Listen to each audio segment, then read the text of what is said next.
Bismillahirrahmanirrahim. Assalamualaikum warahmatullahi wabarakatuh. Alhamdulillah, hari ini 19 Januari 2022, hari Rabu.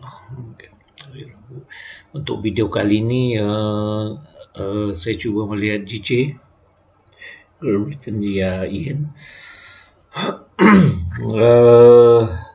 Saya melihat di skala ini, cara saya selalunya saya akan melihat di skala time frame daily terlebih dahulu, di mana melihat ada satu peluang untuk drop, untuk sell. Okay. Of course, sebetulnya di sini ada nampak jurus di skala time frame daily. Manakala di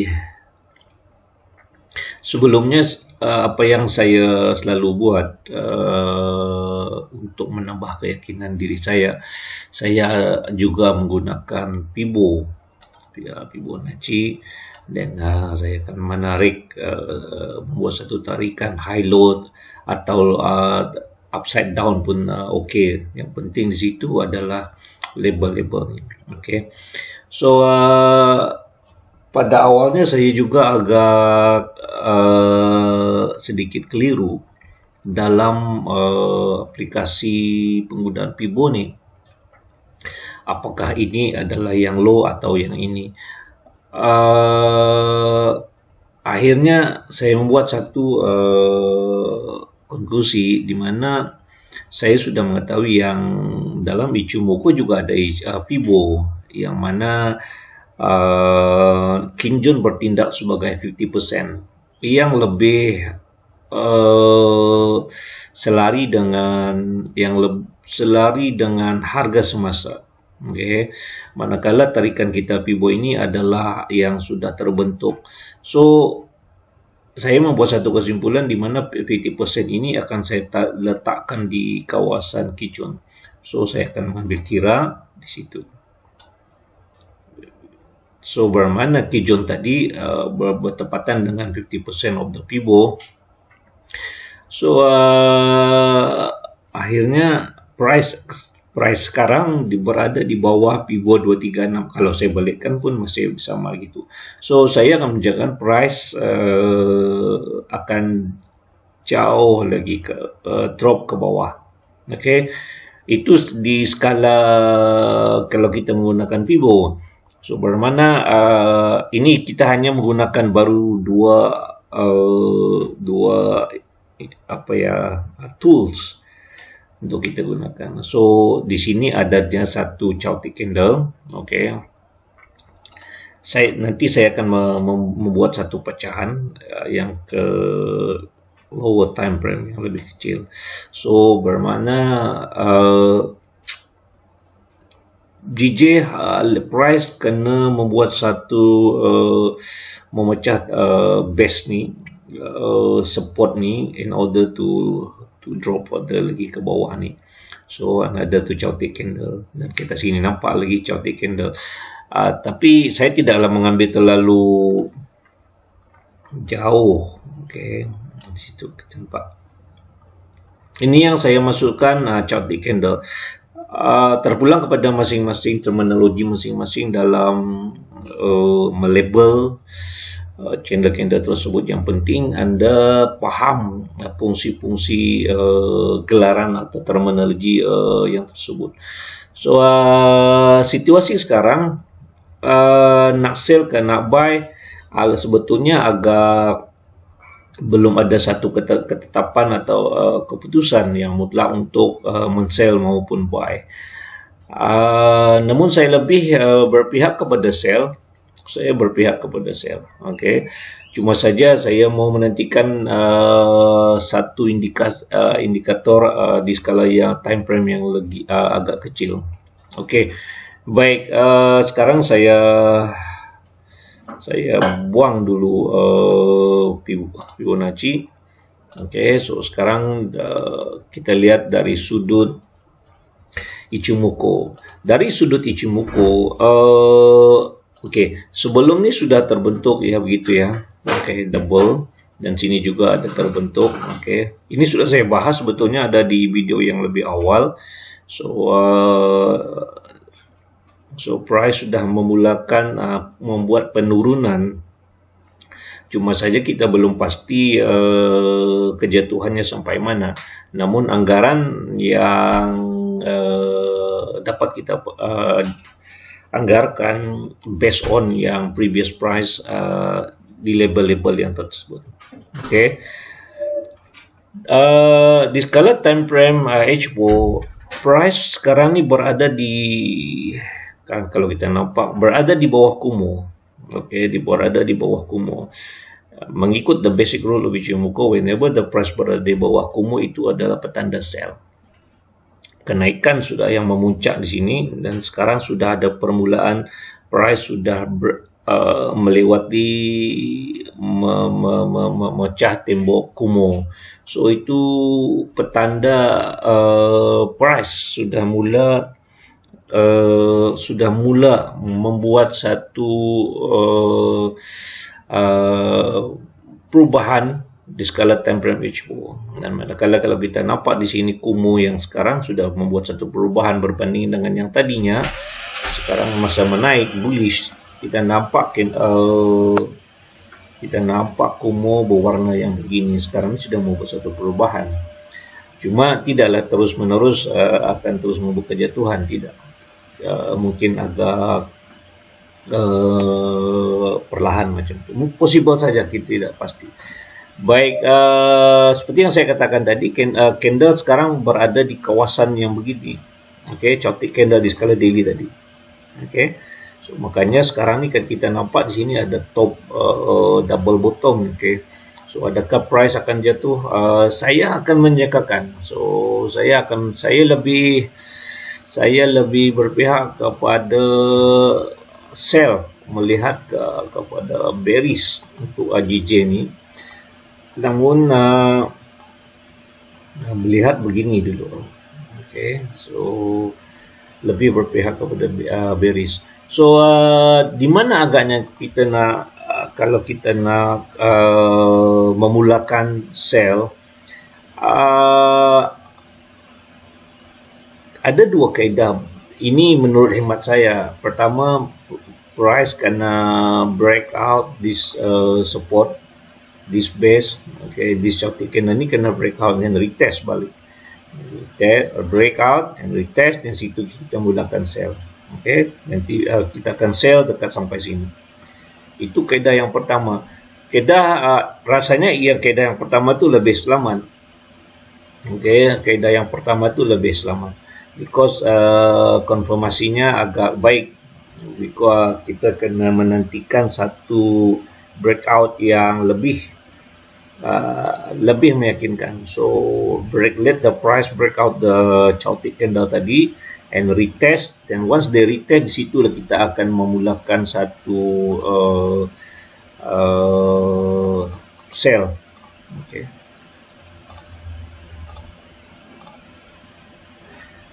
Saya expecting macam tu lah.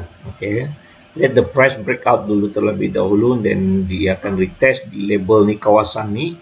Dan situ nanti baru kita akan memulakan sell. Di situ kita memulakan sell. Okay. Dan kita akan sampai macam tu. That's going to be our TP label. Okay. Kenapa kita pilih yang ni pun, kita tadi ada menggunakan cantik candle. Okay. Sepertinya begitu. Okay, let the price break out terlebih dahulu dan baru retest, dan situ kita akan membuat sell. So kena sabarlah. Okay. Itu kaedah yang pertama. Kaedah yang kedua, sedikit agresif.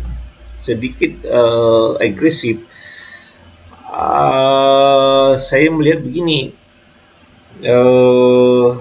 kenaikan, of course, sebelum price ni nak memecah support ni, price kena membuat suatu reverse correction, retracement yang agak sedikit tinggi lah. Okay, sedikit tinggi. Kalau kita perhatikan di sini, retracement yang sedang berlaku sekarang ni tidak begitu banyak ya, cuma 382. So saya mengharapkan my favorite, kegemaran saya. Saya mengharapkan price akan retrace 6 di Pibo 618, dan kawasan sini adalah itu yang saya dambakan, itu yang saya harapkan. So I'm expecting the price akan naik terlebih dahulu di kawasan label ni. Okay.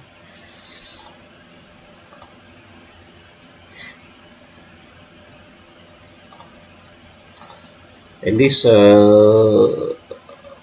618 Pibo or 786, that's my favorite. Dan dalam masa yang sama, kita boleh nampak di kawasan tu berlakunya, ada satu pernah berlaku consolidation ataupun ranging area di dekat label ni. So price akan naik di situ. So kita jangan terlalu mudah juga terpedaya dengan satu candle begini. Okay, so lagipun sekarang masih lagi pagi, sekarang waktu masih lagi dalam pukul 12 lah, 12.37 macam tu. So ni lebih selamat. Kalau di price akan naik sampai atas, then that's a good price untuk saya memulakan. So saya tidak terpedaya dengan kejatuhan yang 1, 2, 3 candle ni lah. Okay, so situ I'm still expecting the price akan lebih naik, memenangkan mengambil best di skala H4 yang kita nampak ni. Kalau boleh saya besarkan di situ. Okay, basically price drop, retest dekat ni lah. Dan kebetulan di label 618 tu, kalau kita boleh nampak di situ, di situ situnya ada lower Kumo yang mendatar.